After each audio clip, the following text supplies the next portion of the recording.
la vida me fue llevando al trabajo no comunitario y desde el 99 al 2017 trabajé en la comunidad no judía, el Grupo Clarín, era gerente de recursos humanos, pero bueno, acá estoy. Así que la idea entonces es trabajar, el PowerPoint es lo que me va a ayudar a llevarlo por esta especie de aventura textual. El título, que después de haber hablado con Fabi, fue la primera invitación, me sirve para decir qué voy a hacer, que es una perspectiva judía sobre el liderazgo. Esto ya me ataja de decir que yo voy a decir qué dice el judaísmo sobre el liderazgo. Yo no sé qué dice el judaísmo sobre el liderazgo. Yo lo que puedo hacer es, que es lo que de hecho hice, es desde ciertas preguntas y planteos que tengo, que siempre lo llevo dentro mío, sobre lo que estoy viendo sobre el liderazgo, lo que pienso sobre el liderazgo, lo que me preocupa del liderazgo, ir a pensarlo desde una perspectiva particular que me brinda también cierto recorrido textual en las fuentes judías, o en algunas fuentes. Así que esa es la invitación. Yo hablo rápido, así que manden chat diciendo que baje unos cuantos decibeles o unos cuantos kilómetros por hora la velocidad, si les parece que voy rápido, y si no, vamos para adelante. Un solo comentario más, no hace falta que me vean, es avisarles que todo esto se está grabando. Esto quiere decir que vamos a tenerlo después disponible offline, no para que ahora se bajen, por favor, pero bueno, nos parecía importante, ya que después van a intervenir, que sepan que esto va a estar grabado y que vamos a circularlo, ¿sí? Bueno, muy bien. Vamos a ver. Entonces vamos a ver el famoso, ahí, Webinar Seat, es ese. Doble clic, ¿no? Ahí está. Digan que están viendo lo mismo. A ver, no, hagamos algo. F5, no. O directamente, vamos al comienzo. Pantalla completa, tengo que darle, sí, doña Maya. Para presentación. Para presentación. No. Ya vieron todo. Bueno, no importa. Ok, ¿estamos? ¿Están todos viendo la pantalla que dice una perspectiva judía sobre el liderazgo? Bien. Este es el título, esta es la forma en que lo quiero encarar, están todos viéndolo, gracias. Entonces vamos a meternos. Primero una introducción, porque yo les dije que esto surge desde una preocupación, entonces yo tengo que decir qué vamos a hacer, qué vamos a ver, vamos a hablar sobre liderazgo desde una perspectiva, como les dije, pero no vamos a hablar sobre líderes. Hay un camino que podría haber elegido, que es el de tomar la vida de Moshe, la vida de Abraham, o la vida de algún otro líder judío, o que ha sido un dirigente espiritual, un dirigente comunitario, un dirigente nacional, como pudo haber sido David, y decir, bueno, entendamos el liderazgo a partir de un ejemplo biográfico. No fue ese el camino que elegí, sino que más que de líderes vamos a hablar de liderazgo. ¿Cómo lo vamos a hacer?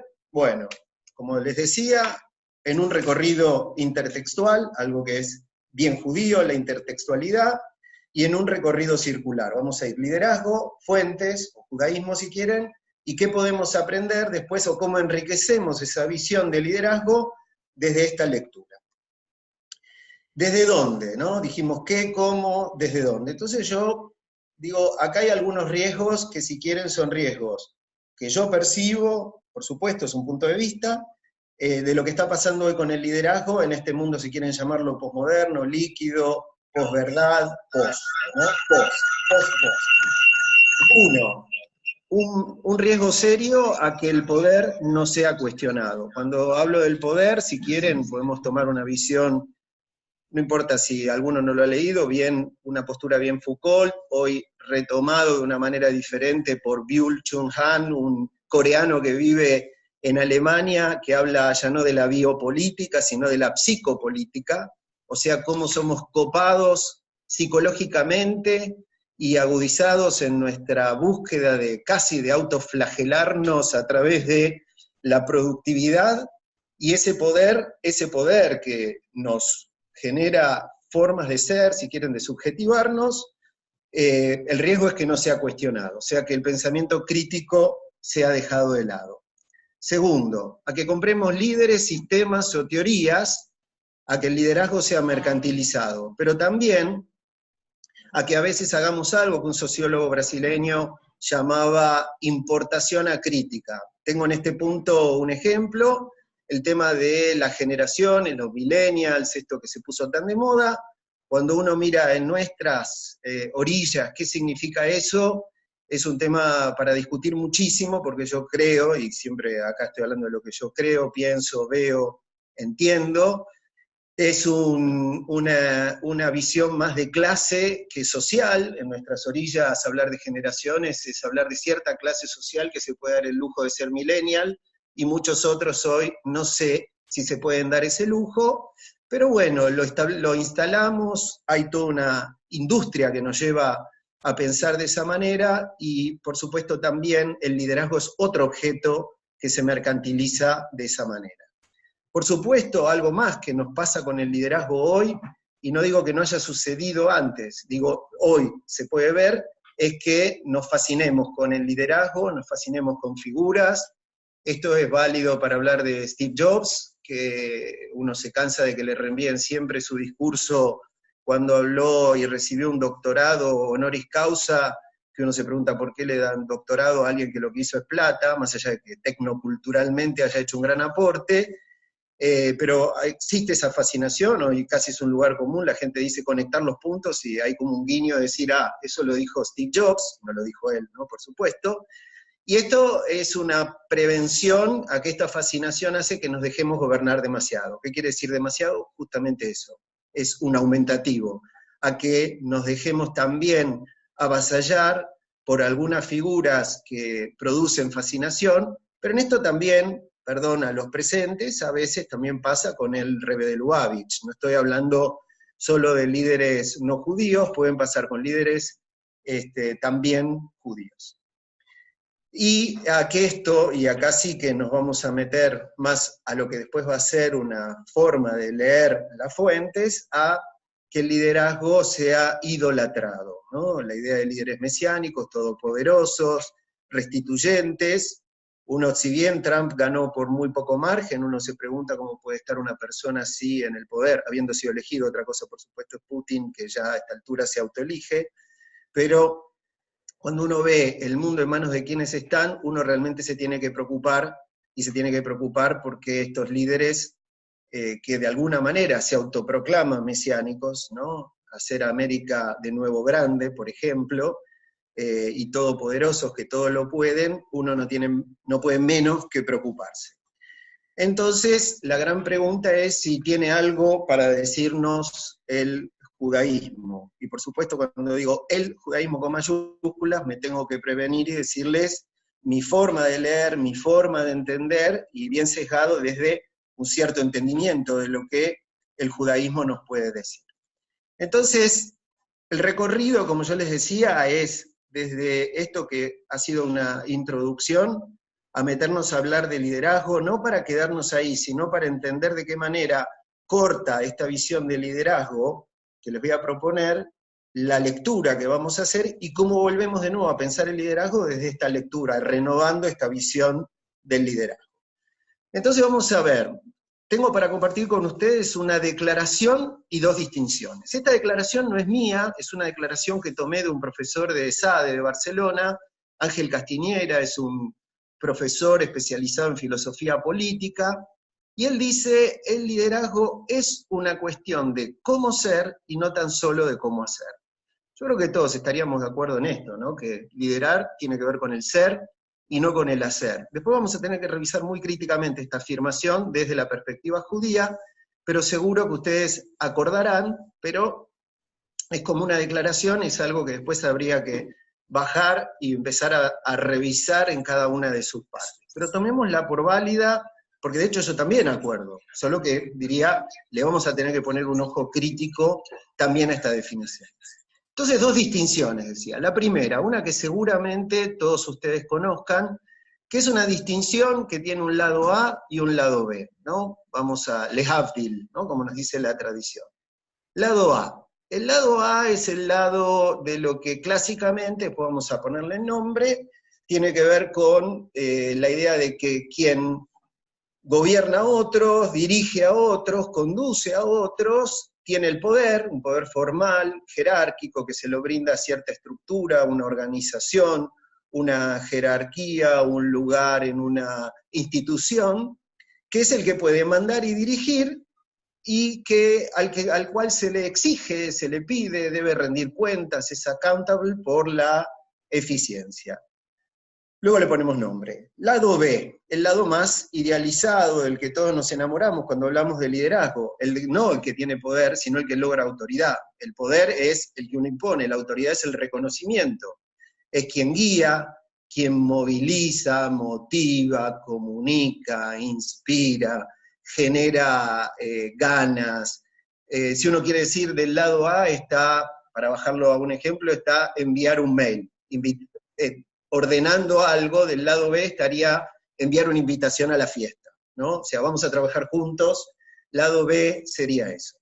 Ahora, y por supuesto, el lado B también, si quieren, estos son dos aspectos muy idealizados, aunque también hay investigación no nueva, muy vieja, que dice que son también dos aspectos del modo de liderar. Hay un lado A, que se lo llama más transaccional, y un lado B más transformacional o transformador. El lado B es el lado de aquello que hace que la gente quiera trabajar por sí misma, ¿no? Lo que se relaciona más con la motivación intrínseca, mientras que el lado A es aquello que tiene que ver con, si quieren, para discutir también, la remuneración, ¿no? O sea, yo te pago, vos tenés que trabajar. Algunos también lo llaman el lado X e Y de la motivación.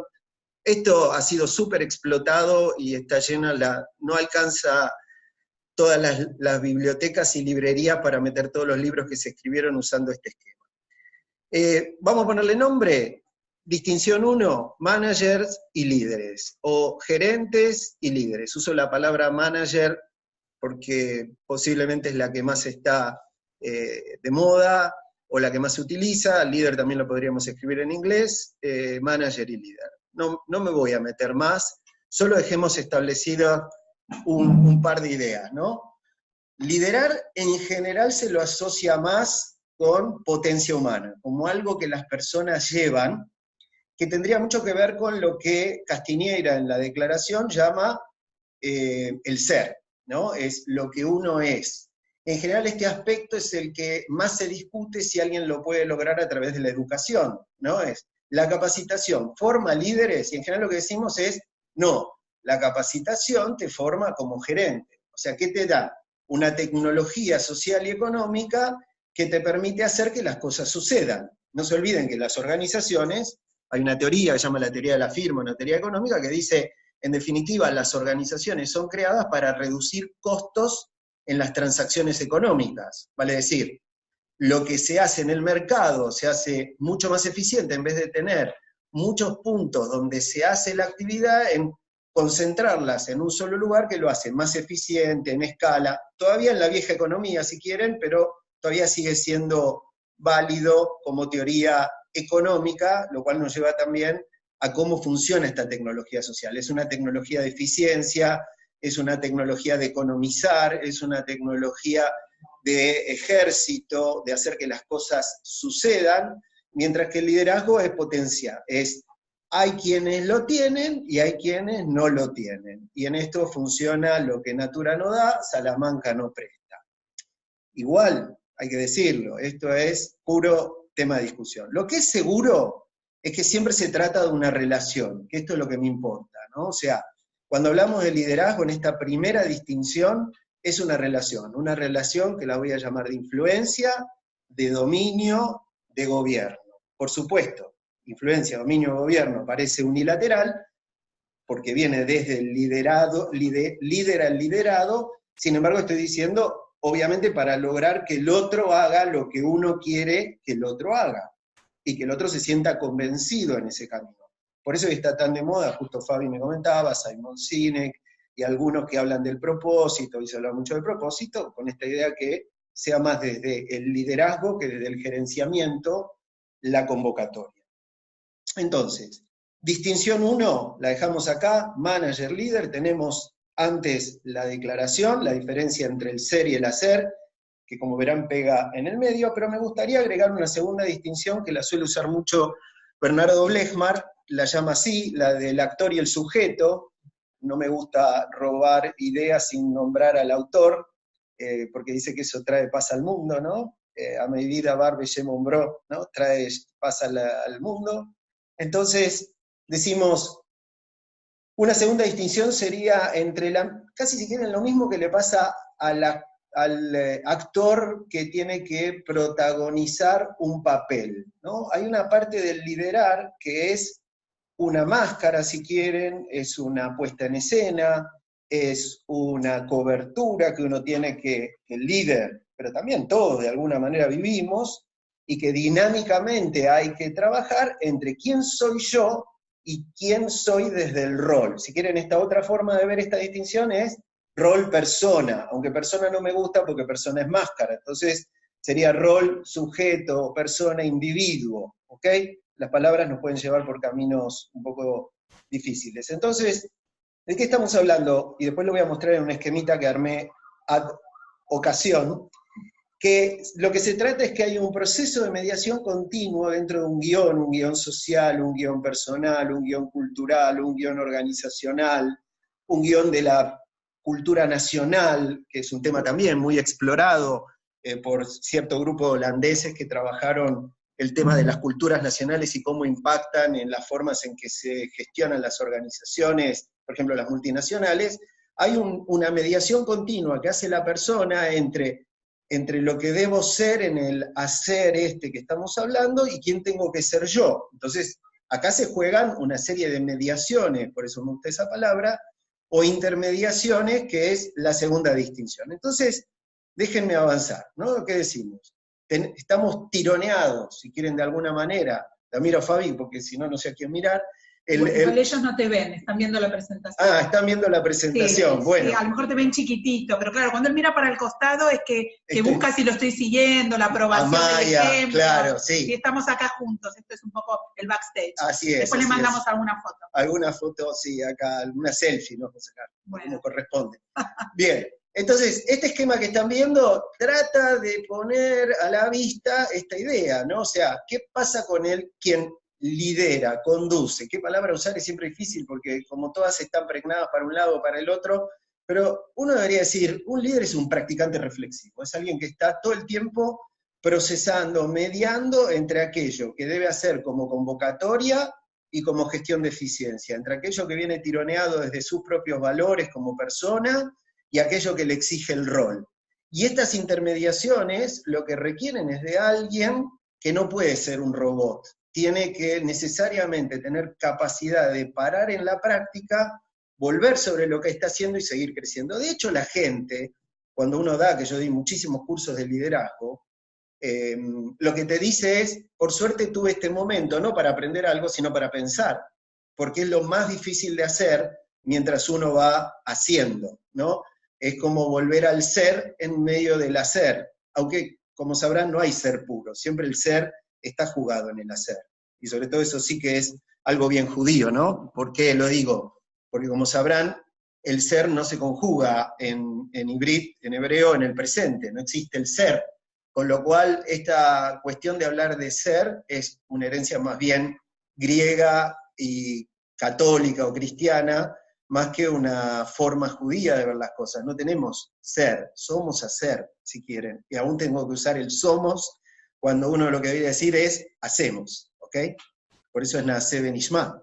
Bien, entonces, déjenme... Sí. ¿Decís algo en hibrí? Ah, aclararlo porque hay varios que no son de hebreo. Ok, perdón. Naaseh Benishma es lo que le dijo el pueblo hebreo a Moisés, haremos y luego escucharemos, ¿no? Claro, porque no tenemos otra forma, bueno, esta es mi lectura, ¿no? Acá hay rabinos del otro lado, pueden darme si quieren, es mi forma de leer, siempre es una, así que me atajo diciendo, es el hacer, y no porque no exista el ser, digo, no existe el ser en términos de pensamiento sobre el ser, ¿bien? Entonces, ¿a qué llamamos ética? Entonces, porque si no, yo ahora me voy a meter desde esta reflexión en un tema importante, ahora vamos a volver el esquema, y yo voy a poner en el medio algo, van a decir, ¿y este de dónde apareció? Traigo la ética porque hablar de poder es pensar en la ética, y quien lidera tiene poder. No se puede borrar de que lo que tiene es poder, y si uno se quiere esconder vergonzosamente del poder que tiene, lo que termina haciendo es jugando ese poder sin pensarlo, y eso sí que es casi diría inadmisible, ¿no? Entonces, esta frase de Humberto Maturana, que muchos lo conocerán, es un biólogo aún vivo, viejito, re simpático, que tiene muchísimas cosas muy, muy sabias. Él dice, acá por la negativa, que es una conducta no ética, y es cuando una conducta daña a otros sabiendo que eso sucedería. O sea que podríamos decir que la ética es una ética de la acción también, no es la moral. La moral fija valores, la ética es una ética del comportamiento, indica para cada uno qué hacer sabiendo que no va a producir daño o evitando el daño a otros. Si quieren, la construcción que viene después de esto es la construcción ética en la filosofía, es las virtudes, ¿no? Desde el mínimo respeto hasta, bueno, el amor, que sería la versión máxima de la relación con el otro, en la amistad, por ejemplo, y el amor también filial, son versiones de esta ética que se transforma en virtudes. Pero, ¿por qué traigo esto? Insisto, porque una ética de liderazgo implica pensar el poder, ¿no? Entonces, preguntas que uno se hace a partir de lo que estamos hablando, ¿no? Una es, ¿qué hacemos, no? ¿Nos hacemos cargo o no? Primero, ¿no? ¿Cómo mediamos, simbolizamos, reflexionamos y nos hacemos cargo? Una frase que ahora una expresión, más que una frase que se puso de moda, que es accountability, que no tiene una traducción al español. Yo a veces tengo un ratito, digo en chiste, que no hay traducción al español de accountability porque claro, porque hay un problema cultural. Accountable es ser responsable desde el rol, no desde la persona. Esto significa que básicamente este concepto en la filosofía política es que un funcionario público es respondible, así se lo tradujo como respondibilidad. Oscar Oslak, que es un especialista en ciencia política, yo leí, trajo esa definición que después, esa traducción que después lo usaron para otros temas organizacionales. Un funcionario público es accountable de lo que hace, aun si no se le piden cuentas por lo que está haciendo, ¿no? Ahora, piensen, hablo en nuestras orillas argentinas, es una cultura bastante latina, no me animo a decir si en Brasil, que es que los funcionarios nuestros no se hacen cargo ni aun cuando se tienen que hacer cargo, con lo cual estamos lejos de una cultura de accountability, la respondibilidad, para distinguirla de la responsabilidad de la persona. ¿Qué nos manda, digo yo, desde el interior? Porque no nos olvidemos que el poder empalma perfecto con nuestras ambiciones, tentaciones. Yo voy a usar mucho ahora a partir de acá, en cierto momento vamos a empezar a hablar de las tentaciones. El poder es muy tentador, y entonces más que quién nos manda a hacer, es qué nos manda desde nuestro interior cuando estamos frente al poder. Algo que todos, esto pasa mucho, uno hace talleres de liderazgo y la gente te dice, no, porque yo no quiero ser como mi jefe. Pero nosotros sabemos también que hay un fenómeno psicológico que se llama la identificación con el agresor, que hace que en las jerarquías el de abajo termine imitando al de arriba, y entonces uno se pregunta si no nos convertiremos en eso que detestamos en otros, y, como decía antes, finalmente, ¿cómo resistir a la tentación? Creo que acá hay mucho que nos va a ayudar el judaísmo o esta lectura que les propongo. Entonces volvemos al esquema, y digo, bueno, ese practicante reflexivo lo que estaría haciendo es un ejercicio ético, es un ejercicio de revisar desde el ser el hacer. Está permanentemente mediando en su interior entre lo que le requiere la máscara, lo que le pide el poder formal, lo que él quiere lograr desde la autoridad, y cómo todo eso no le termina haciendo ruido en su interior, o al contrario, no nos olvidemos, y yo he sido víctima, me declaro víctima de algún psicópata, que la psicopatía, vamos a decirlo así, que las organizaciones albergan mayor cantidad de psicópatas, en porcentaje, que los que hay en la sociedad general. Quiere decir que las organizaciones, bueno, esto es una observación, no tengo ciencia para esto, pero digo, en la sociedad general, en general, Los hombres son psicópatas o sociópatas violentos, las mujeres son más de psicopatía, más borderline, pero en concreto, cuando uno mira el porcentaje será el 2-3% de la población general, según las fuentes, pero en las organizaciones a uno no le cabe duda que es el 10%, y sobre todo cuando más subís en la jerarquía. ¿Por qué? Porque al sujeto no le hace ruido. Cuando una vez le pregunté a una colega, decime, ¿por qué crees que las organizaciones tienen cada vez más psicópatas en la cumbre? Me dice, porque el capitalismo es cada vez más violento. Y más violento necesita cada vez más violencia para funcionar. Y ciertos mecanismos de anonimato, como puede ser sentarse en un directorio, apretar un botón y borrar 1000 puestos, que está muy bien estructurado porque nunca hay que mirar a los ojos, de eso se ocupa otro, ¿no? No se ocupa el que lo decide. Entonces, no me voy a poner oscuro. El ejercicio ético es este ejercicio entre, y otra vez, ¿qué es ética? No es moral, no es valores que me son dictados, es un ejercicio de reflexionar sobre qué estoy haciendo con el otro mientras hago y cómo voy mediando desde este guión que me está ordenando de alguna manera las acciones y que todo el tiempo como practicante reflexivo debería o debo, o a veces me sale, no siempre, pensar. ¿Ok? Entonces, ya pasaron 30 minutos. Y como hasta acá hice un embale así fuerte, los invito a participar, ¿no? No para mí, sino entre todos, creo que eso se puede hacer. Entonces, reflexiones. Yo puse preguntas, pero me gustaría, si quieren, invitar a reflexiones, preguntas. Lo hacemos 5 o 7 minutos. Luego vamos a la segunda parte, donde nos vamos a meter con la lectura. ¿Okay? Ahí estamos abriendo los micrófonos de todos. Si ustedes lo pueden hacer, algunos nos ayudan, porque no podemos hacerlo de todos juntos, ¿no? Así que si lo hacen ustedes, vemos que algunos ya nos vamos a poder escuchar. Ok. O si no, cuando quieren decir algo lo hacen, y el resto del tiempo, si quieren, pueden mantenerlo en mute. Yo tengo una pregunta. Sí, Raquel, ¿no? ¿Por la voz? Hola. Raquel, hola. Sí, ¿cómo te va? ¿La caraqueña? ¿Todo bien? Venezuela. Quería saber si Sí. bajo ese pensamiento, líder se nace, o sea, si líder se nace, ¿qué posibilidades hay de una persona que no tiene condiciones de liderazgo de poder desarrollarlas, aunque, como dijiste, no se aprende, sino que es algo que tiene que ver con el ser y no el hacer? Ok, muy bien. Voy a dejar que aparezcan otras inquietudes, o que otro te responda también, Raquel. Avancen. ¿Hay alguien más que quiera comentar? Hola, algo? hola. ¿Me Sí. escuchan? Jonathan Cohen, ¿cómo estás? ¿Qué tal, Jonathan? Bien, ya nos conocimos, así que nada, hoy directo te saludo.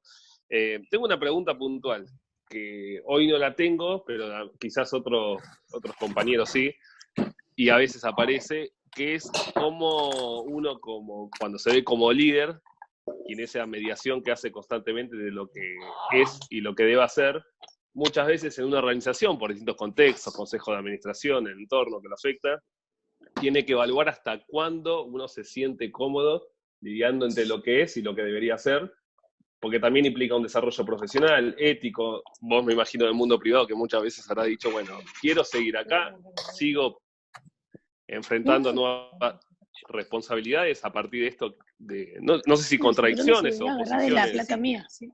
que uno puede tener. Nada, esa pregunta, cómo lidiaste y que uno debería tener en la reflexión que lo siga. Ok, muy bien.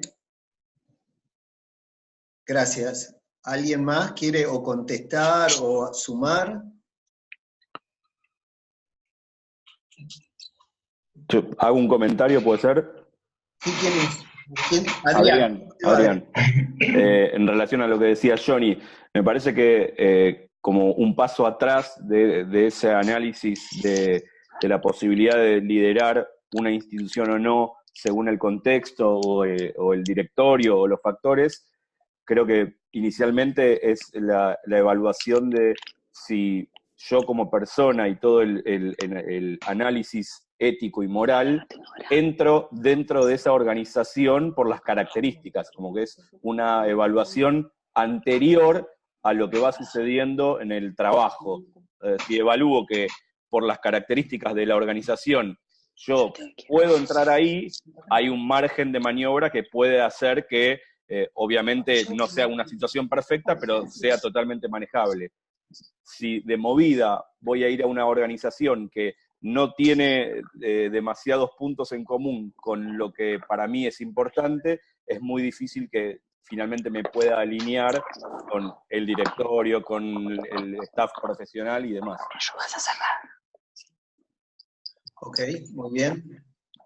¿Algún otro comentario? No, yo quería agregar, hola, ¿qué tal? Acá Uriel. Yo lo que quería agregar recién, que pensaba con lo que se debatió y que decía el Colo, es a veces uno puede entrar en una organización pensando que sus características de liderazgo son acordes al perfil que uno tiene, a lo que uno se siente identificado, y que también tenemos organizaciones donde esa dinámica y esa realidad también va cambiando, tanto las necesidades como el contexto que va dando, y que también el liderazgo no viene solo de uno, sino que uno tiene que interactuar también constantemente, internamente y externamente con otros liderazgos que están presentes y otros actores que aparecen en esta dinámica. Gracias. Yo quería agregar una... Arioli, sí. Quería agregar una... Voy a poner el video si me ven.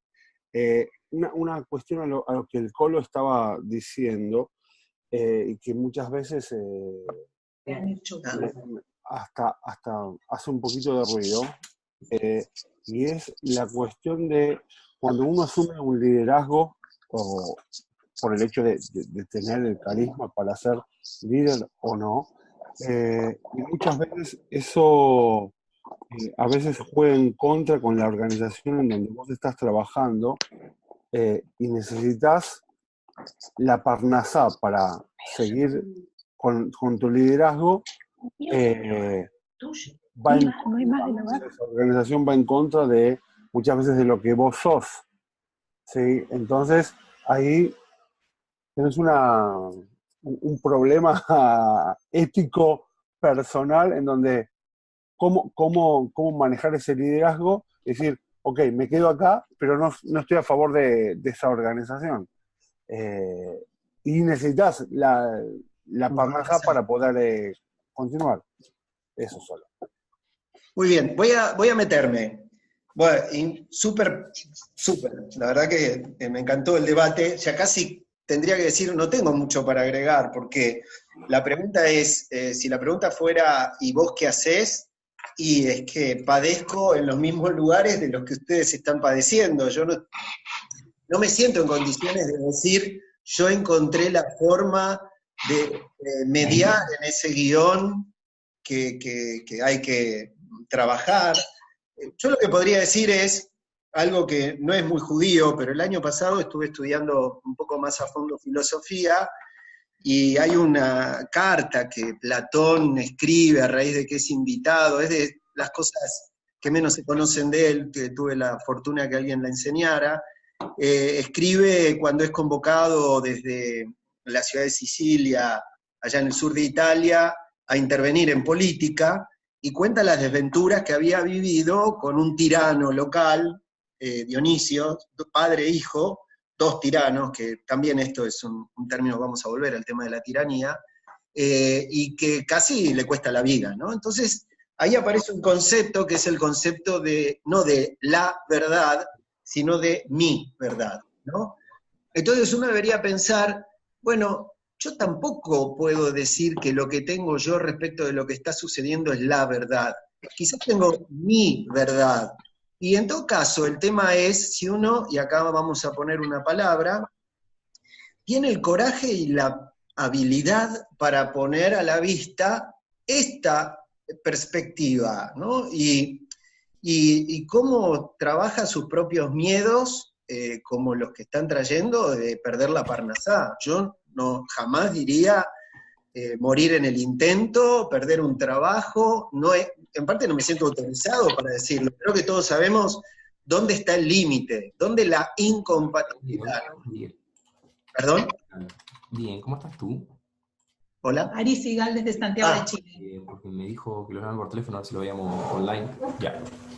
No, Ari, desconectá porque te estoy escuchando y... Que ahí me enredé, porque no entendí si era solo 3 meses.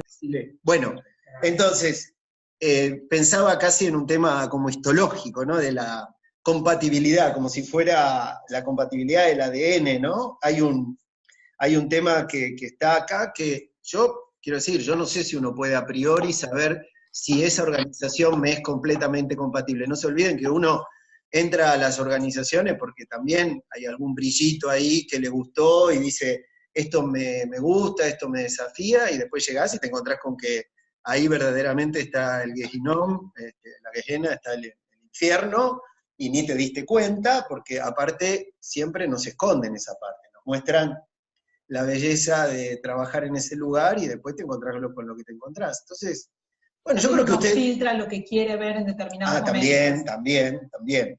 Acá una palabra que trajeron, me encanta, es, bueno, hay un tema acá de asumir. Y no me quiero olvidar de Raquel, ¿no? Me parece que la palabra acá es, se puede asumir o no ese rol de liderazgo, ese rol de decir una verdad. Yo creo que finalmente el líder es aquel que, viendo un desafío ético, un desafío de integración, de adaptación, es el que puede plantear cuál es su verdad, y el reconocimiento, finalmente, es cuando esa persona es sentida que tiene una capacidad de integrar las partes de una manera que a todos les permite ver la realidad de una nueva manera. Eso creo lo que finalmente es reconocido como liderazgo. Vamos quedándonos sin tiempo. Lo de nacer o hacer, Raquel, entre comillas, voy a decir, te la debo, porque nos llevaría por un lugar tremendo, que es qué parte somos y hacemos. Solo un comentario, hoy a mí me parece como metáfora de estos aspectos que se nace o se hacen.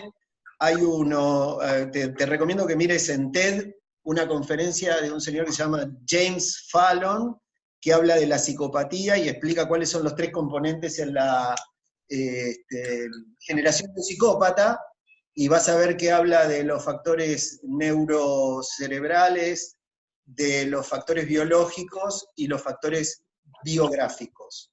Entonces, nacer, hacer, me cuesta mucho poder decir algo que sea contundente. Hoy la ciencia habla de 50-50, o sea, la ciencia dice, imposible saber qué se trae, lo que es seguro es que no es hereditario, no es que un padre líder hace un hijo líder, ni mucho menos. Ok, vamos a seguir, les agradezco. Quiero ver cómo volver al PowerPoint. No sabemos cómo volver al PowerPoint. No me aparece el menú. Vamos a traer a la joven del grupo. Sí. Maya. Gracias, Maya. Ahí está. Maya, que te vean. No quiere aparecer. Bueno, ¿dónde estábamos acá? Muy bien. De nuevo, gracias por la participación, estuvo muy bueno. Entonces, vamos acá. Aventura intertextual. Tenemos 45 minutos más. ¿Por dónde la empecé? Siempre hay que empezar por algún lugar, por Pirkei Avot. No se asusten, lo puse en Ivrit porque me encantó la versión que encontré para poder copiar y pegar, pero es esta, ¿no? Pirkei Avot 4.1, Pirkei Avot, Talmud, el único tratado que es un tratado más de proverbios, si quieren, que de ley, y eso también lo hace muy interesante porque refleja un modo de pensar. Y hay una en particular que es dentro de Pirkei Avot, que es 4.1, donde Ben Zomá, uno de los tanaítas, dice, quien es sabio, el que aprende de todas las personas, siempre por supuesto la fundamentación se va a encontrar en las fuentes anteriores, según está escrito, me hice más inteligente que todos mis maestros. Después hay una discusión si es que todos mis maestros o que todos mis alumnos, pero más allá, porque es una forma después de traducción también o de lectura, hay algunos midrashim, algunas lecturas sobre esto, es alguien que aprende de los demás. Muy bien, ¿quién es héroe o fuerte, gibor, ¿no? Quien conquista sus pasiones. Acá hice yo una traducción que busqué distinguir algunos términos, dice quien conquista sus pasiones, como fue dicho en Proverbios, el hombre paciente vale más que el héroe y quien gobierna su espíritu más que quien captura una ciudad. ¿Por qué digo que elegí? Porque conquista, captura, gobierno, son tres términos que hay que encontrar exactamente la forma de darle énfasis. Entonces, acá pasiones es el yetzer, es el instinto también, las pulsiones más que las pasiones. Entonces uno podría leer quién es héroe o quién es fuerte, gibor, vuelvo, quien conquista sus pasiones. Y acá hay un juego de palabras también entre gibor y mitgaber, el que supera, que es muy interesante, pero bueno, como hay gente que no sabe ibrit, no nos vamos a meter más a fondo. Tercero, ¿quién es rico? Aquel que se contenta con lo que tiene, según está escrito, cuando comas el fruto del trabajo de tus manos, hay varias traducciones, yo elegí esta, sentirás verdadera dicha en este mundo y serás bienaventurado en el mundo venidero, o sea, en el Olam Hazé, en el Olam Abá. Sentirás verdadera dicha en el Olam Hazé y bienaventurado en el Olam Abá. ¿Y cómo cierra? ¿Quién es respetado? Quien respeta a las criaturas, según está escrito, porque a quienes me honran, honro, y quienes me desprecian serán despreciados. Esto es de Shmuel 1, uno de los dos libros de Samuel o de Shmuel, donde acá está hablando Dios, en un momento, uno de los tantos momentos de enojo de este Dios volcánico, que dice que se enoja porque no están cumpliendo algunos jueces con lo que tienen que hacer, y este es el momento que le dan paso a Shmuel. Entonces, veamos, porque me honran, honro, y me desprecian, serán despreciados. ¿Por qué uso o me valgo también acá y me importa? Porque honrar es kabod. ¿Okay? Ahora vamos a volver. Kabod, lejabed, que tiene que ver con respetar, pero también con el peso, ¿no? Es el peso del otro. Entonces, voy a hacer mi propio midrash. Sepan los rabinos disculpar. Más que midrash, exégesis. Entonces, ¿qué estamos leyendo? ¿Hay alguna forma en que lee, esta forma en que yo entro a las fuentes, el tema del poder? Sí. Dice que hay tres fuentes del poder, no escapa a lo que la propia, qué sé yo, para decir algo, la cultura japonesa tiene como los emblemas del poder, y que habitualmente son mencionadas como fuentes del poder, que son el conocimiento, la sabiduría, la fuerza o el poderío militar, el poderío de las armas, y la riqueza, o sea, el acceso a los recursos. Vamos al primero. La sabiduría es una sabiduría muy particular, porque, como hablábamos antes, habla de relaciones. La sabiduría no es acumulación. La sabiduría es algo que se da en los vínculos. Involucra el vínculo, si recuerdan el texto, dice es el que aprende de otros. ¿Ok? O sea que el sabio, el jajam, no es aquel que se leyó todo, sino aquel que leyó con otros, si es que se trata de leer, porque acá no está explicitado, podríamos suponer que es eso, porque es una cultura, la cultura judía de lectura y de lectura conjunta, y donde uno aprende de aquel que le enseñó, porque hay un midrash, algo que leí que decía, bueno, todos sabemos que uno aprende de sus maestros, pero por eso hay otra forma de leer, melamdai, es de aquellos que aprendieron de mí. O sea, uno aprende de los que le enseñaron como maestros, pero también de sus educandos, de sus alumnos. Y cuando tomamos la fuerza implica el autogobierno. En esto sí que hay una distinción. Hay una, si quieren, un sesgo muy fuerte. Yo creo que el judaísmo siempre le temió a la fuerza física, es una cultura textual. Los goyim eran siempre los dueños, no siempre, digo, en la conquista de Canaán es una conquista a sangre y fuego, con lo cual era un pueblo guerrero, sin duda, pero con el tiempo terminó convirtiéndose en un pueblo de palabra, un pueblo del libro, en un pueblo de la sabiduría, y acá no es menor que siglo I estamos hablando, cuando se escribe esto, la fuerza implica el autogobierno, es también una influencia helénica esto es mi opinión, donde lo que se habla es la conquista del Yetzer, del instinto, no se aclara si es el instinto bueno o malo, que están los dos en la tradición, implica un gobierno de sí, y si quieren, es puesto de lado o menoscabado la captura de la ciudad. Piensen que las culturas normalmente se jactan y se construyen culturas nacionales a partir de la conquista. Cuando uno mira el judaísmo nace desde Abraham, que pierde una ciudad, no la gana. Abraham abandona una ciudad para construir un pueblo, lo cual es casi una marca de origen, que dice, nosotros no vinimos al mundo para capturar, sino para trabajar sobre nosotros mismos. Después nos vamos a meter con este tema, no lo traigo porque sí, Abraham, porque va a hablar de un punto que después vamos a tomar. La riqueza implica trabajo y mesura, ¿sí? Hoy se usa mucho esta expresión, que obviamente está tomada de acá y de alguna otra fuente, que dice rico no es el que más tiene, sino el que menos necesita. Si quieren encontrar la fuente judía, eso está acá, ¿no? Y muy importante, implica trabajo. La riqueza implica trabajo y el fruto de tu trabajo. No implica sacarle a otro lo que el otro tiene, si quieren la versión moderna es la plusvalía marxista, o marxiana como a algunos les gusta decir. La riqueza acá implica trabajo y un uso mesurado, también una moderación. Lo cual nos va como poniendo a la vista algo que es lo que yo quería traer, que es una ética con el prójimo. Un momento, que acá tengo algún... ¿no? No, pensé que necesitaba cualquier cosa. No, estoy tomando notas para mí. Para vos. Una ética con el prójimo, ya estamos entrando en los últimos 35 minutos, sea o no humano, porque ¿qué dice? ¿Quién es? Voy a volver atrás así, porque si no el texto se les perdió. Decíamos, ¿quién es sabio? Y ya dijimos, ¿quién es héroe?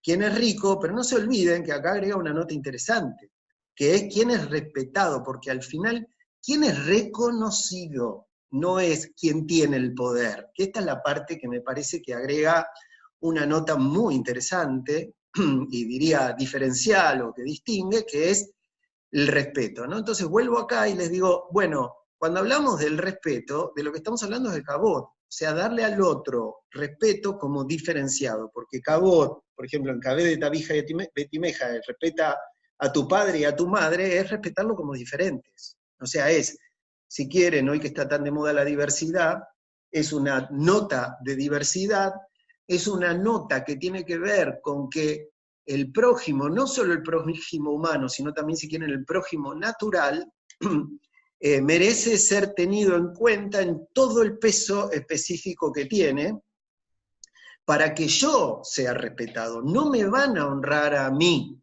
porque tenga poder, porque a estas tres fuentes del poder, que ya les digo, en todas las culturas, y si quieren en nuestras ciencias políticas, son reconocidas como las exclusivas fuentes a través de las cuales se accede al poder, no tienen valor en sí, sino solo como vehículo para el respeto. Si quieren, volvamos a la distinción poder-autoridad. Para tener valor autoritativo es sí respeto. Bueno, no voy a poder seguir, me voy a derivar, vamos a seguir entonces con algo que Tosafot, son textos de después del siglo X, de los descendientes, bueno, hijos, nietos de Rashi y otros. Ahí, cuando en Tosafot toman este texto, dicen, porque en Jeremías, en Irmiau, dice así dijo Adonai, no se alabe el sabio en su sabiduría, ni en su valentía se alabe el valiente, ni el rico se alabe en sus riquezas. Y acá interesante, pues dice, más alabes en esto el que hubiere de alabar. ¿En qué? En entenderme y conocerme que yo soy Adonai, que hago misericordia, juicio y justicia en la tierra, porque en estas cosas me deleito, dice Adonai. O sea, ojo, porque al final del camino, baja la cabeza, porque hay uno solo para alabar, y es Adonai. Pero fíjense que no dice porque me tenés que amar, que esto es algo que hay que volver una y otra vez, sino en entenderme y conocerme. Pero acá vamos a tener que después horadar este concepto de entender y conocer, porque vamos a ver que no es tan simple conocer a Adonai, porque Adonai está bloqueado en el conocimiento de él. Él mismo se plantea como incognoscible. Así que vaya trabajo que hay que hacer si querés hacer uso del poder. Vas a tener que animarte a más. ¿Bien? Sigo. Un texto más que me sirve, por supuesto, estas son lecturas donde uno se sirve también, si quiere, de las fuentes en este ejercicio intertextual, es Shmuel, ¿no? Voy rápido, no vamos a leer todo, pero bueno, el cuento es que Shmuel ya estaba envejecido, había puesto a sus hijos, parece que el nepotismo siempre estuvo de moda, pero los hijos no anduvieron por el camino de su padre, se volvieron avaros, sobornados, pervirtieron el derecho, entonces viene el pueblo y le dice, viejo, tú has envejecido, tus hijos están haciendo cualquiera, danos un rey. ¡Wow! ¿Viste por qué? Quejó la Goim, como todos los pueblos.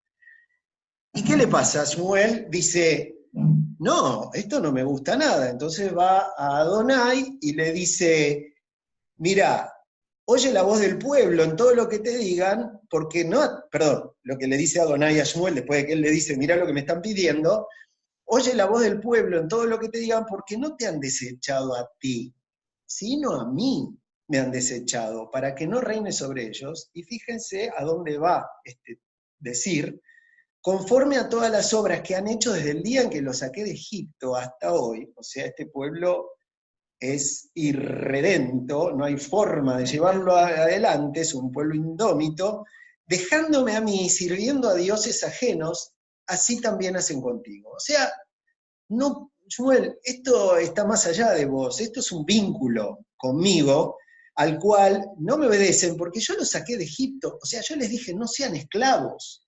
Saben que hay un texto donde, en Dvarim, en Deuteronomio, el último de los libros del Pentateuco, de los libros de Moshe, donde dice que el esclavo, cuando es liberado a los 7 años, tiene que liberarse, ¿no? A los 7 años es el momento de la liberación, pero dice, si no acepta ser liberado, porque a veces sucedía que la mujer o los hijos eran esclavos del mismo amo, tenés que clavarle una lesna en el oído, hay que agarrar la oreja, y en el lugar que imagínense donde está el lóbulo de la oreja, pegarle contra una puerta con una lesna y hacerle un agujero. Si quieren después se podía poner un aro. Y cuando Rashi toma eso, que me encanta esa interpretación, después los rabinos me pueden matar si hago algún desvío, dice, ¿sabés por qué hay que agujerearle ahí? Porque no escuchó que Dios lo sacó de Egipto y que no iba a tener más otros amos. Con lo cual, está a la vista esta idea de, ojo, porque yo te saqué de Egipto ni siquiera para que me sirvas a mí, pero después me voy a meter ahí. Entonces, ¿qué dice Shmuel? Le dice al pueblo, está bien, quieren un rey, pero acuérdense todo lo que va a hacerles, porque más tarde o más temprano, y este es el término que voy a agregar, se va a convertir en un tirano. El que tiene el poder, viejo, más tarde o más temprano se entusiasma y te va a agarrar y se va a quedar con todo, entonces va a tomar a sus hijos, va a nombrar jefe para sí, te va a tomar a las mujeres, a tus hijas, te va a sacar el diezmo, te va a poner la FIP, y se va a quedar con todo, lo tuyo, tus rebaños, y vos vas a terminar siendo su siervo. Bueno, y ese día vas a volver a Adonai, le vas a decir, che, no quiero rey, pero ya va a ser tarde. Pero ¿qué pasó? Como suele suceder en la Torá, bueno, el pueblo no quiso ir, quieren ser como todos los pueblos, queremos que el rey nos gobierne, así que, bueno, ahí empieza la historia de Shaul, y lo dejo ahí. Entonces, ejercicio de intertextualidad. Veamos qué vimos. Pirkei Avot, riqueza, fuerza y sabiduría, pero por sobre todo ello el respeto. Irmiau, que dice, me tenés que, más que alabar en esto, hay que alabarme, pero básicamente porque me tenés que entender y conocer. Yo, ahí puse entre paréntesis soy, porque el soy no existe en Yurit, dice yo, Adonai. Y Shmuel, que dice, a mí me han desechado para que no reine sobre ellos. ¿Ok? Porque los saqué de Egipto y no se bancan no ser esclavos, quieren ser esclavos.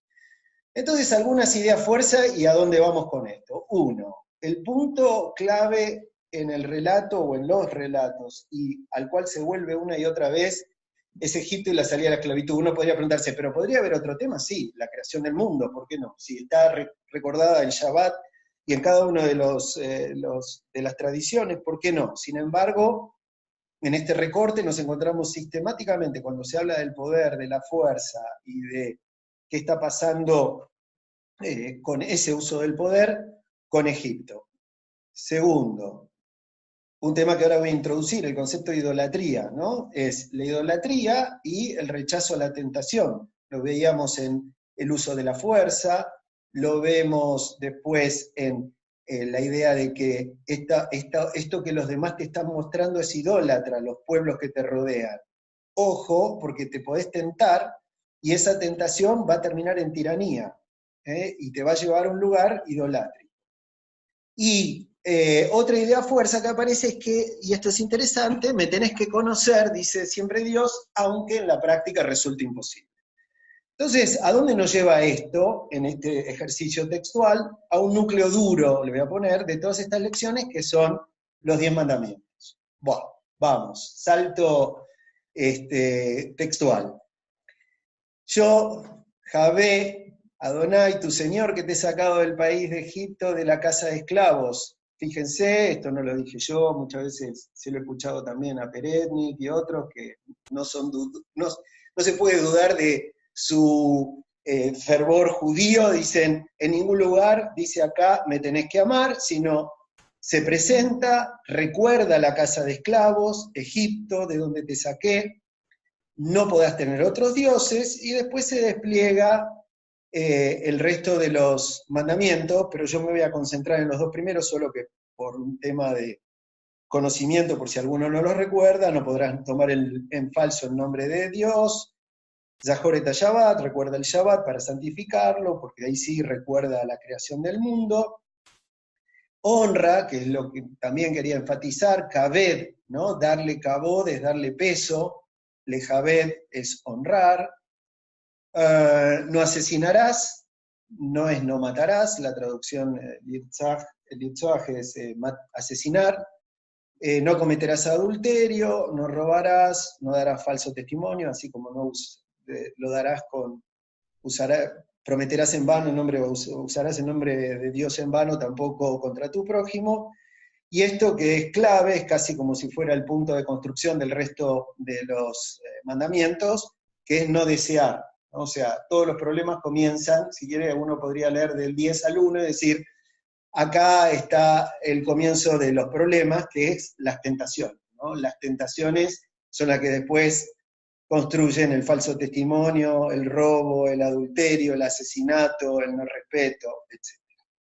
Entonces, déjenme pararme en los dos primeros, y aparte estamos ya corriendo contra el tiempo, en algo que yo le pongo nombre, clave de bóveda, no importa, es un término arquitectónico que explica que las bóvedas no se construyen sin la última piedra, que es la que a mí me está sirviendo para volver al liderazgo, y es estos dos mandamientos, las dos primeras dibrot, que dicen, yo que te he sacado del país de Egipto, de la clase de esclavos, un tema que ya vimos, es esta tensión de esclavitud, y segundo, la tensión de idolatría. Estos son, no es algo que lo creé yo o que inventé yo, esto lo tomo de Aluf Areben, no porque ha fallecido, Aluf Areben es un señor que se dedicó a la educación, sobre todo a la educación para la diversidad en Israel, desde la Fundación Ban Lir, su mujer Shulamit Areben, una mujer de izquierda, también falleció antes que él, y escribió un libro que se llama Saber que no sabemos, donde hace un análisis muy profundo de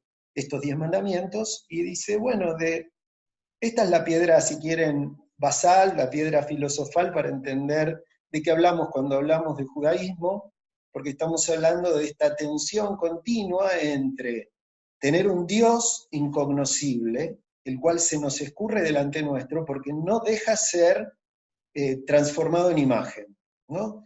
Y si quieren, cuando el cristianismo dice ser nuestro heredero, nosotros le tenemos que decir, no, vos no entendiste nada, si sos idólatra.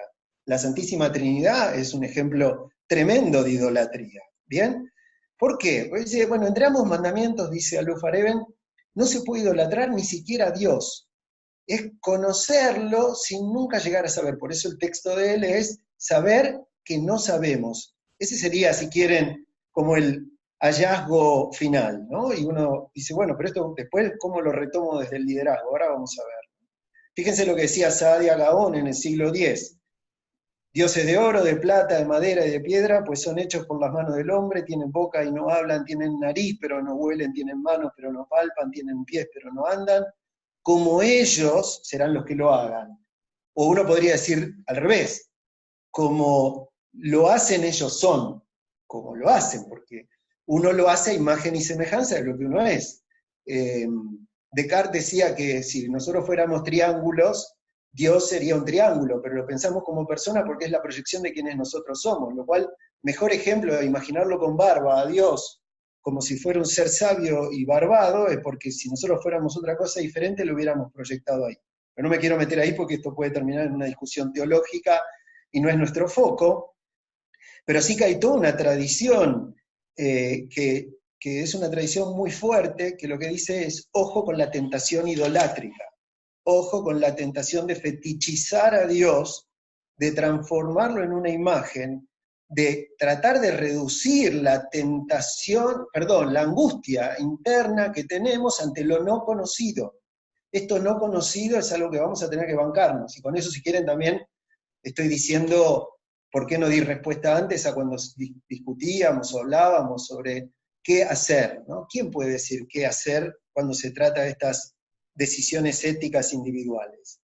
Dios es innombrable, insustanciable e incognoscible. Fíjense que pésimas traducciones que dicen que cuando fue Moshe se lo encuentra en la zarza ardiente que no se consume, no es soy el que soy. Esa fue una traducción traicionera que se hizo, donde justamente se lo quiso reducir a Dios al ser griego, al ser cristiano. Para nosotros es el que seré, no consiste en el presente. Es proceso, es futuro, es una nube de humo que guía en el desierto, y es el centro vacío en el templo. En el templo, el corazón del templo, donde entraba el Cohen Agadol, era el Sancta Sanctorum, el Kodesh HaKodashim, era un lugar que tenía texto, no tenía una imagen.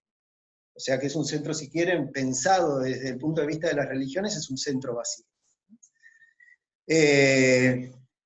Entonces, ¿qué tendremos para decir? Y bueno, que cuando hablamos de idolatría estamos hablando del sometimiento del hombre a un símbolo visible, producto de su pensamiento, esto lo dice así Aluf Areben, y del hecho de sus manos, al cual se le adjudica fuerzas supremas. Por ejemplo, que es todopoderoso, di un ejemplo al comienzo, los líderes empresarios que todo lo pueden, y que los idolatramos y endiosamos, y no estoy diciendo algo que no se escuche. Chicos que dicen, yo quiero ser como Steve Jobs, dice, ¡ay, qué horror, por favor!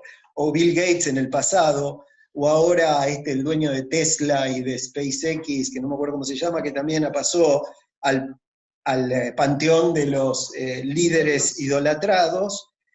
La ciencia misma se ha convertido en un ídolo. Piensen que la ciencia no es algo que yo invento, lo decía Heidegger, la ciencia en realidad es tecnología, es la idea de seguir creando útiles para conquistar al mundo, y la ciencia no deja de ser algo falible y absolutamente refutable, que es lo que la ciencia debería ser. Sin embargo, se considera que si alguien dijo algo y es científico, hoy miren cómo los medios lo traen, ¿qué dice la ciencia? ¿Qué dice la neurociencia? Hoy la neurociencia se ha convertido en un ídolo también, ¿no? Te dicen, yo no quiero estudiar liderazgo, ahora quiero entender cómo funciona el cerebro de la neurociencia. Y me dicen, ¿para qué? ¿No? Pero bueno, es parte de esas idolatrías, y es perfecto, y muchas veces nos encontramos que el propio yo es idolatrado y es transformado en perfecto. Entonces, ¿cómo llama Aluf Areben a esto? Él lo llama la tensión monoteísta. Este es el término que te pone. A esta tensión que surge desde una ley, Dat, la prohibición de adorar dioses, de someterse como esclavos, está en el centro de la creencia y la cultura judía, ¿no? Entonces él dice, vamos de Dat, ley, creencia, a Da'at, saber. Y miren que esto es una marca, por eso yo lo decía, de origen, ¿no? Abraham destruye los ídolos del padre, sale de la tierra conocida, ¿a dónde? A lo desconocido. Y desde entonces uno podría decir, y bueno, es la marca de origen, un inconformismo radical con lo dado, lo sabido, ser para siempre este migrante constante, siempre en movimiento, ¿no? Y si uno lee la Torá y después, bueno, lamentablemente la historia judía, uno nunca puede saber cuánto uno forjó, cuánto fue, pero este ser en movimiento es una marca constante en la historia judía.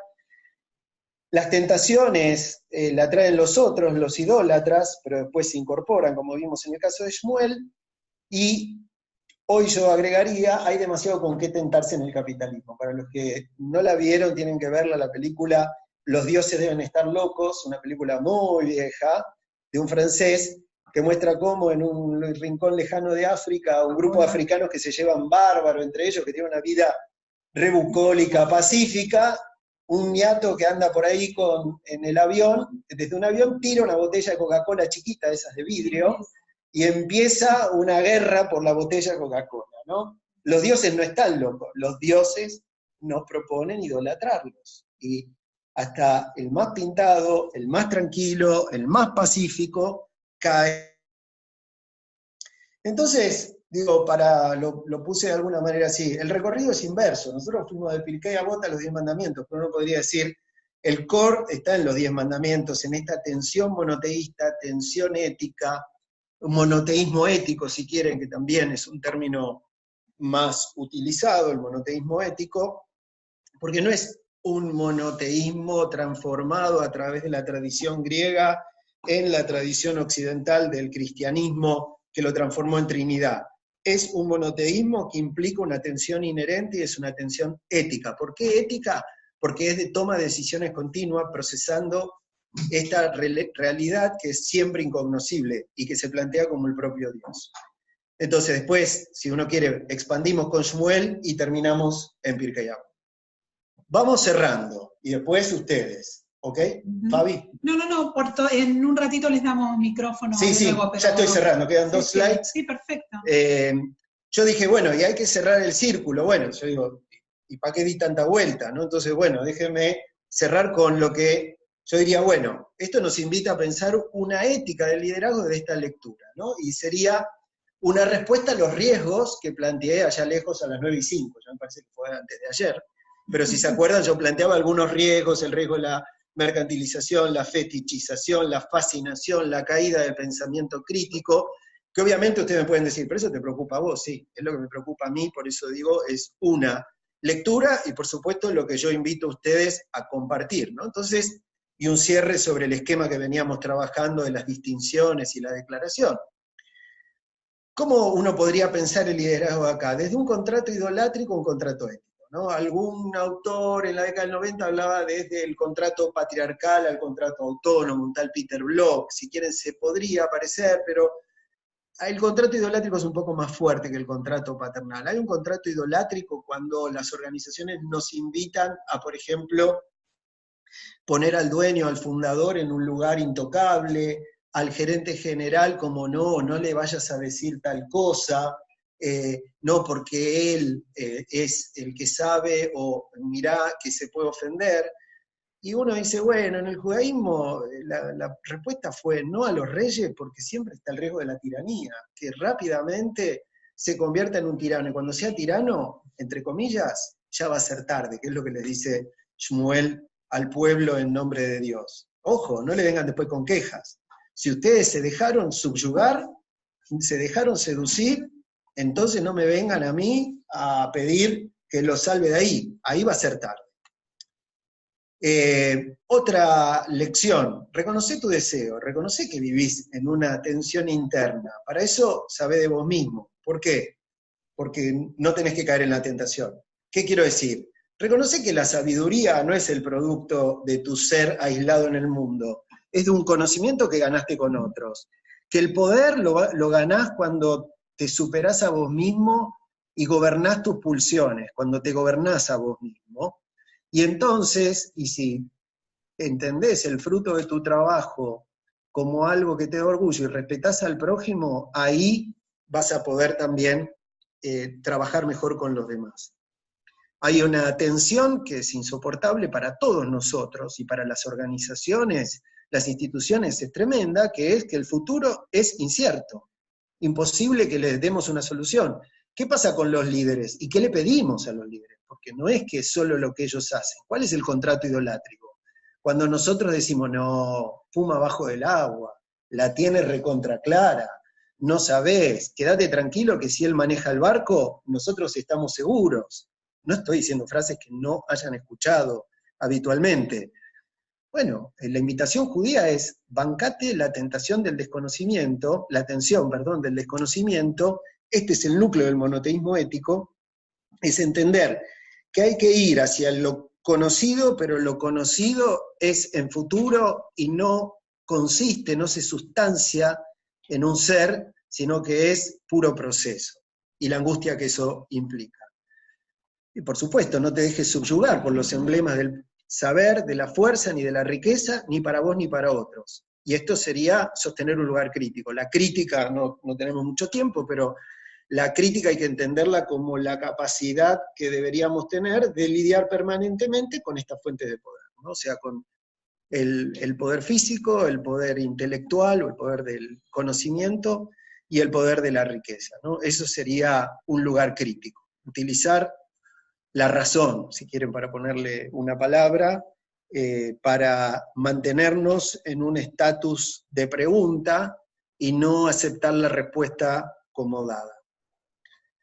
Por supuesto, no te entregues a ídolos, ejerce tu juicio, aunque duela y cueste. Acá yo quiero decir algo que lo sugerí cuando tuvimos este mini debate, que es el tema de mi verdad, ¿no? Ahí hay un tema, bueno, entre los griegos esto estaba como, Foucault lo retoma con la parresía, que es el decir verdadero, no el decir de la verdad con mayúsculas, sino de mi verdad, que obviamente necesita transacciones, porque no la puedo decir ni completa ni toda, y por eso es una verdad o mi verdad, y ahí no hay otra que el coraje, y el coraje no es la temperancia, no es el arrojarse y morir, pero tampoco uno puede aceptar de sí mismo ser cobarde. O sea que ahí siempre hay un punto donde uno va a tener que, entre comillas, jugarse y saber cómo hacerlo. Que bueno, parte del ejercicio de liderazgo, ¿no?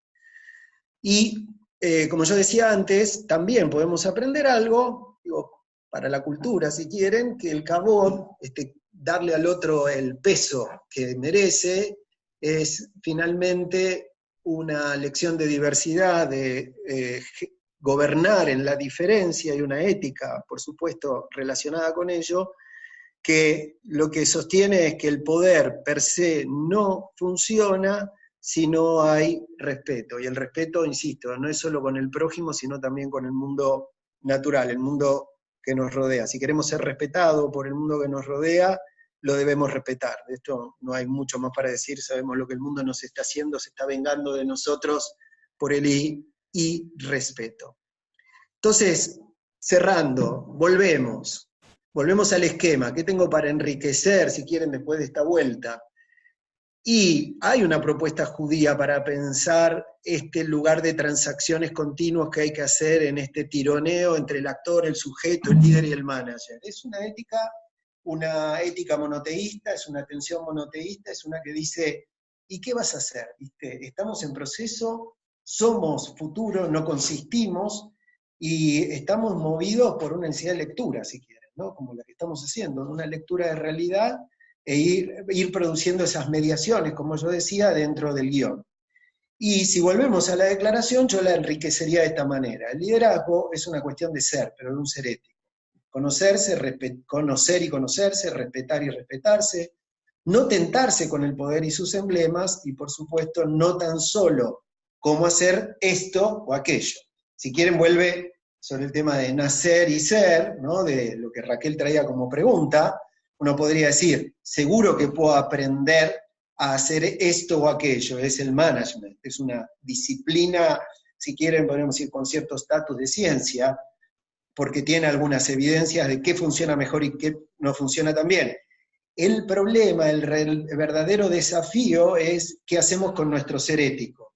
Y la ética no es una etiqueta, como la RCE, ni es una cosmética, como la de quedar bellos para que nos compren, ¿no? Como mucho se juega hoy cuando uno mira las marcas, ¿no? Como se habla hoy, las marcas y su branding, la marca y su merchandising, ¿no? Que hacen mucha cosmética o cosmética y mucha etiqueta.